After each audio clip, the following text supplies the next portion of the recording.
Numbers you should be tracking. Good morning to you. Oh, unless it's the afternoon or the evening. So for you, good afternoon. And for the rest of you, good evening. My name is John Butt. This is the Marketing for Owners podcast, where I get excited to show you how to create a self-marketing company, a company that markets itself. How cool is that? Why, you go off and do things that you'd prefer to be doing. All this week and at the end of last week, I'm down at the beach in Deal because we've got some sunny weather and I like a bit of sunshine, don't we all? Sunglasses because it's the sun is dipping down and I can't see a thing and I'll be all squinty if I take them off. Oh, it's so exciting. But I'm going to talk today about some numbers and metrics. Well, sort of vaguely about them. Because if you have a business, I've said this before, it's one of these ones I'm going to say again, you have to know the numbers. The more numbers you know, the better. But there are significant numbers, significant metrics that you should track and you should be aware of all of the time. And especially when it comes to marketing. If you don't know your numbers in your business, and this is things like sales and profits and profit margin, if you don't know the right numbers, it can be too late when you find out that things were not quite as you expected. For example, in the UK, it's very common for businesses at the end of their financial year to mess about with the books and 2 or 3 months after the end of the year, give it to the accountant and say, please take your time.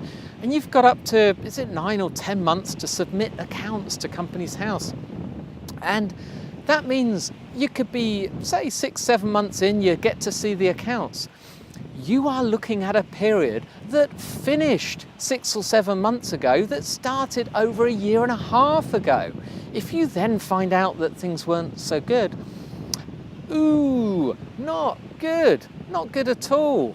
And you will have been carrying on without that knowledge. So those are basic things. Personally, I recommend that you do whatever it takes to get your accounts up to date at the end of every month, like big companies do.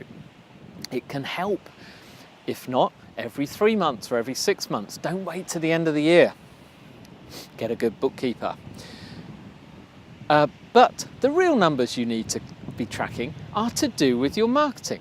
Because when it comes to marketing, you spend money to get customers. And very simply, if the amount of money you spend is less than the profit you make from getting those customers, then that is a good thing. That means you can do more of it. You can spend more. If you found a magic sauce, a magic formula, something that you're doing that's working like that, you can do more of it. In actual fact, there are many marketers in the internet space, in the direct mail space, and in the advertising, in the backs of magazines and Sunday newspapers, where they sell a plant with 3 other trees thrown in or something like that, and all for whatever, £20 plus post and packing. You think, wow, what an offer. They do that because they know their numbers. They know that they don't make any money on that at all. They're lucky if they break even. However, they do know that a percentage of those people who buy will come and buy something else. So if they're not losing money, they'll make profit on the next one. It's called on the back end. So it's not on the initial sale quite often. Now, I don't necessarily advise that for you. Depends what you're in. For something like my fire safety business, we're in a kind of B2B where people can buy multiple products, people can buy one-offs, can buy other things, but they can buy variations. So it's not necessarily the type of business model for that. But for instance, in my marketing business, in that or in the business coaching or marketing coaching, then I can afford to give away things at the start, knowing that a certain number of my potential clients will come back and spend more in the long term, because you should be in this for the long term. So you need to know, obviously, how much you are spending on marketing. And that means advertising, but it also means your time. Because if you're blogging, say if you're not spending money, I see lots of people say, oh, I've never spent a penny on advertising. Yeah, you have, because you've been writing and you've been doing other things that don't cost cash money, but they cost time. So record your time spent, because you have to have some kind of metrics. Other things are conversion rates.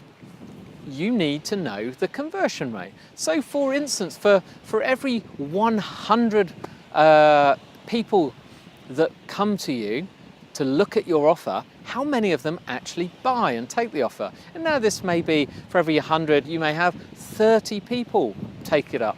And of course you might not have so many, you might only have 10 people a year who come along, but if 3 of them, 4 of them or 7 of them take up your offer, you can work out your conversion rate. If, say, 10 people come along and 3 buy it, that's a 30% conversion rate, okay? So know your conversion rate, know how many convert. And it's not always converting into a sale, it could be converting into a lead, onto your database, into your email list. So know conversion rates for different metrics. You should have goals whenever you advertise or do any marketing. You should have a goal. And it doesn't have to be a sale. It can be to get people onto a list. So know the conversion rate of that too. Average order levels. Okay, quite easy, because if you know the average order level, the average spend, so the average basket amount, if you can do little things to get that amount up, you can increase sales, total sales. If the average person spends £100, how about if you can get them on average to spend £103? It may not seem a lot, but you've just increased sales by 3%. Has it cost you anything? What did you add in? What did you do? Think of ways of getting that up, but without knowing the average order value.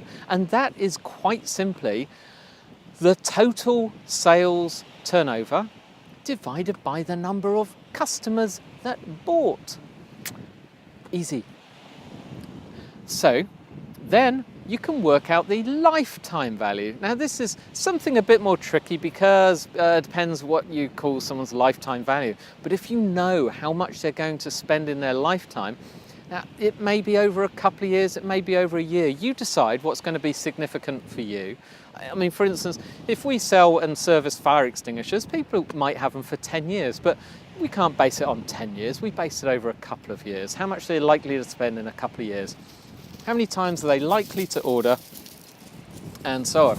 I've got a little funny looking doggy just walked past. But anyway, we can do all that. Once you know those figures, you can work out lifetime values. These are the things you need to know. These can save you spending lots of money, and it can save you a lot of money.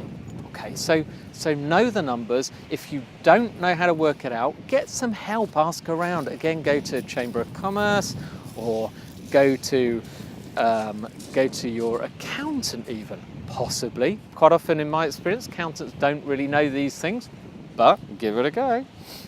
That's my advice. Today, it is a Tuesday. It is, by the way, episode 367. So just a quick note, if you do want to see this again, you want it written down, we have the full notes. It's not notes, it's a full transcript. Go to marketingforowners.com/podcast/367. And if you just go to /podcast, you'll find all the notes for every single podcast I've ever done. Yes, all 367 of them. They're all there. You can read them all if you want. Easy. But notes possibly make it easy. You can even listen to it again, by the way. There's another player just there. You don't have to be on iTunes, but go for it. It's all good fun. So today is a toolbox tip. And here's one. Can you believe this is free? So there's a company called usertesting.com. So if you have a website and you wonder what happens when people come to your website. They have a service where you can pay them and they will have real visitors take actions or try to take actions, and they record it. It's all special stuff. You can go to the website, but that's not the one I'm recommending because that costs money. Incredibly, they have a free version called peek.usertesting.com. So Peek, spelled P-E-E-K, .usertesting.com, where they have real people will go to your website, check it out, and they will report back. It's all done in a special way. You have to go to the website and see how it works, but it really is free. In fact, I think they've got a video or a little page on it that says, is this really free? It really is. I can't believe it. And User Testing is one of the great ones at doing this. Amazing. So my recommendation, go see what they can do for you. You don't have to be in e-commerce, you don't have to be selling stuff. You can have them take an action. Just go and have a look, see what they've got to offer. It is free. Okay? And by the way, tomorrow we got the expert interview series. We've got Peg Fitzpatrick.